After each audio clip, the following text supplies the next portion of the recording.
when Julett stood on the front of the Ash Memorial Hall in Tralee as the carrier rose. It must have been an amazing moment for her and her boyfriend and her family. And since then, Julett has been down lots of different avenues in Borraheens.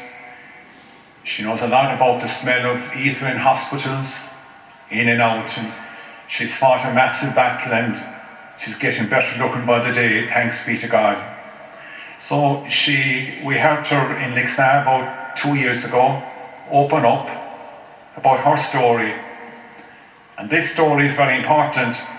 The whole purpose of this witness is that through Julett's witness, a message of hope will emanate to touch all of us.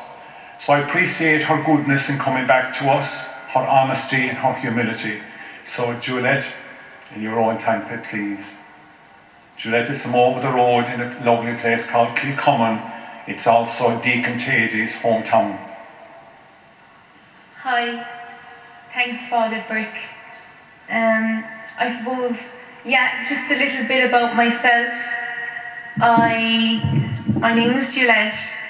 I'm 30 years of age and I'm from Kilcommon. I have a great devotion to Padre Pio, and this is my story.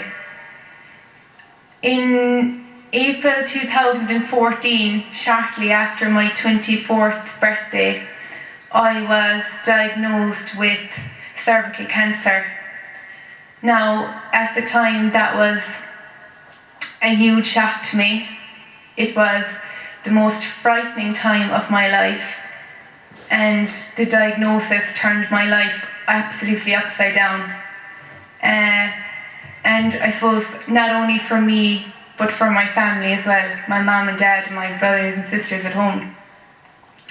So I come from one of 8, so we have a big family, and I suppose we would be what you would have maybe called back in the day, maybe your typical traditional Irish family. So we go to Mass every weekend, we say the rosary every night, still, even though there's a lot less than 8 of us in the house now, but we kneel down every night and we say the rosary. So I suppose when I was diagnosed first, it was straight into, almost immediately, prayer groups were being organised, masses were being offered up for me, and rosaries were being said around the clock for me. And that gave me a huge sense of comfort. And I'd say 1 or 2 days maybe after being diagnosed, there's a local man in Kilcommon, Michael Connor. He's a great devotee to Padre Pio. I went to a prayer meeting with him, and these would be weekly prayer meetings, and when I turned up outside there must have been 50 or 30 or 40 cars anyway, and the house was full. And I suppose that was the first time I'd heard of Padre Pio really. I went in and Michael prayed with me with the relic, and I left there with a good feeling. Like, I obviously was still very scared, but I felt instantly, like I could beat it.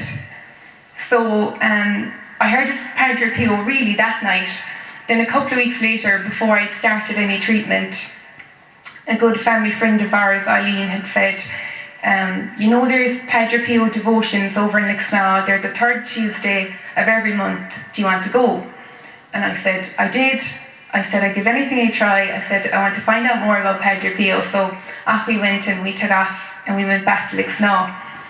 It was my first time seeing Father Brick and listening to Father Brick say Mass. And straight away, I was absolutely blown away by the way he spoke of Padre Pio, about the way he told everyone of St. Pio's life. I listened to a guest speaker, a witness who was there that night, and he battled cancer and he beat all merciful odds. So when I was sitting there listening to that, it just gave me so much hope. So in Lixna Church, at the back of the church, they have a beautiful sacred space to St. Pio, exactly almost like this space here.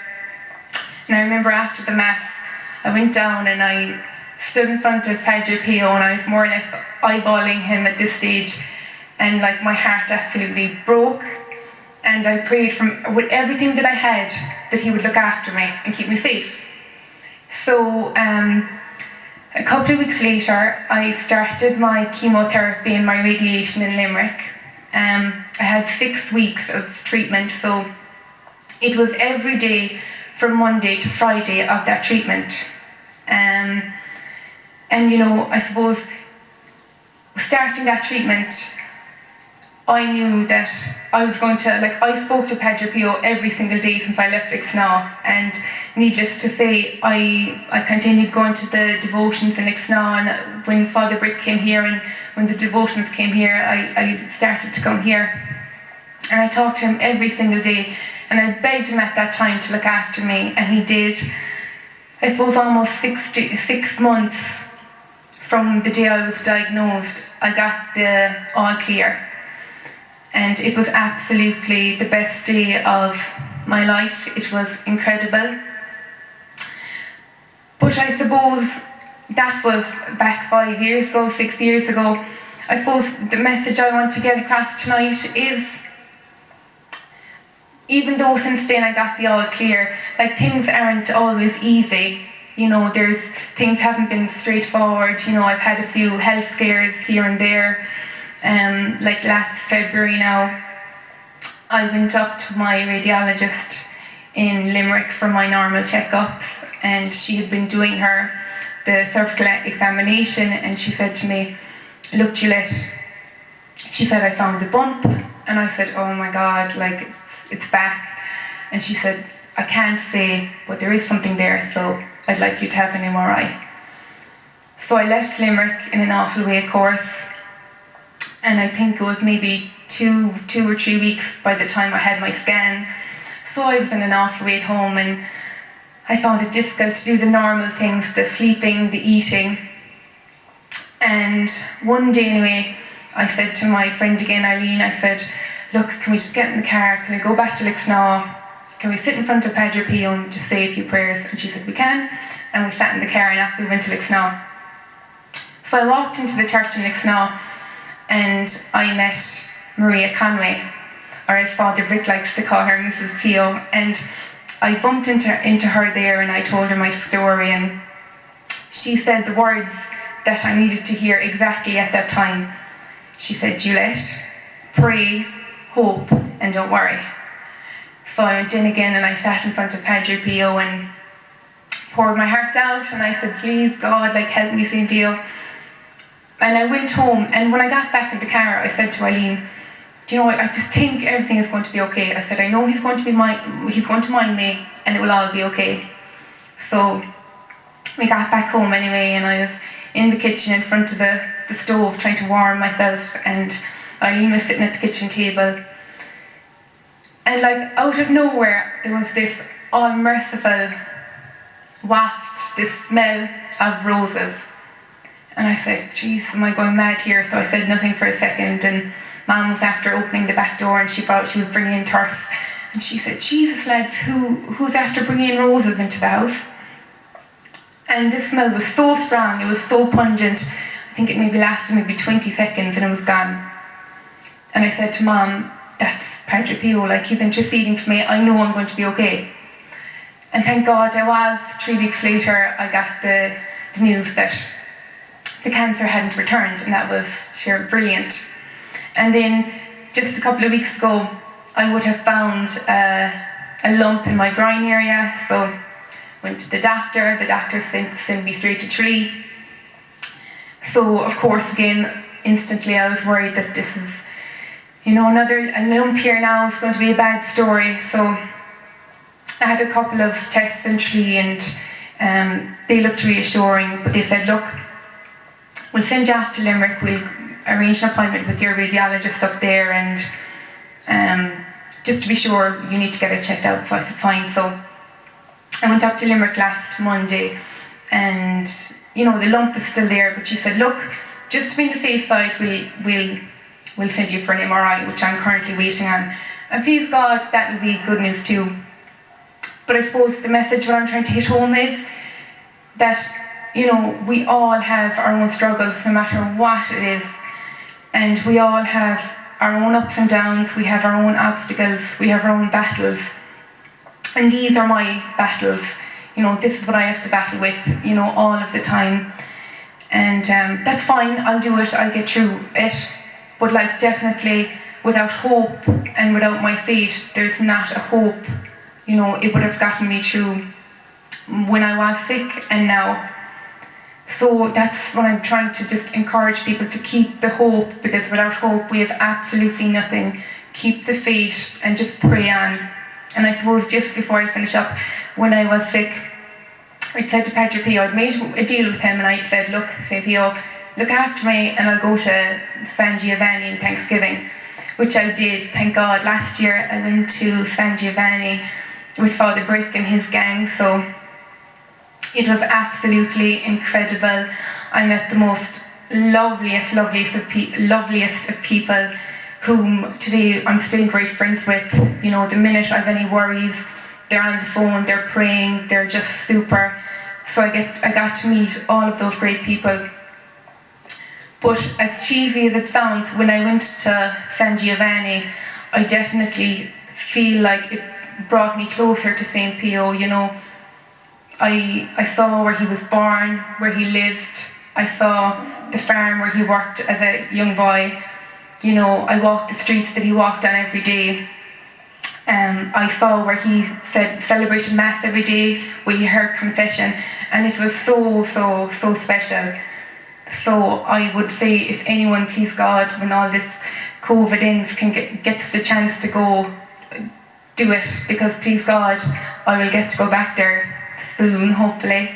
And just one more thing, when I was sick, Dad said, you know what, Julett, now, he said, please God, when you're better, and you know, when everything is over, he said, I'll build a shrine to Our Lady in Thanksgiving. I said, great. So we have the most beautiful shrine at home, grotto to Our Lady.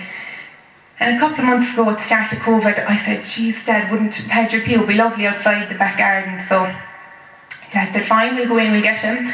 So we went away and we bought a Padre Pio statue. Now it's not as elaborate as the one over here in the corner, but it's equally lovely. And we have St. Pio alongside Our Lady at home.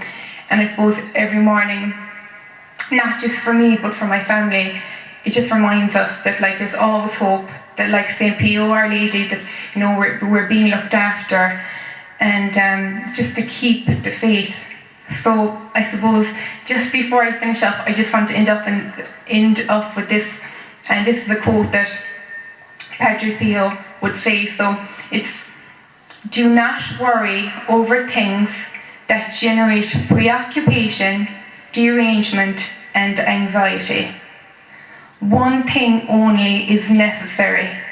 Lift up your spirit and love God. Thanks.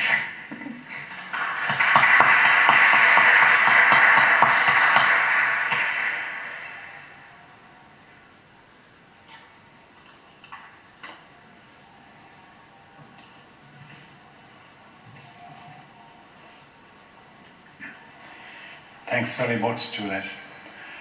You mentioned hope 7 times in your presentation, and it's so important and it's so much a part of your life. The philosopher defined hope as the miracle medicine of the mind. It's a lovely gift, so we pray for that quality tonight. Thank you, Pet, for your input. It was very genuine and very sincere, and you are a very special person, and that radiates out even from your disposition, your smile, your presentation, your absolute humility. It's so very, very special. And no doubt that the warmth and engagement of your smile will touch a lot of people out there tonight, beyond Bannistrand, Ballyduff, Castleisland, O'Doherty,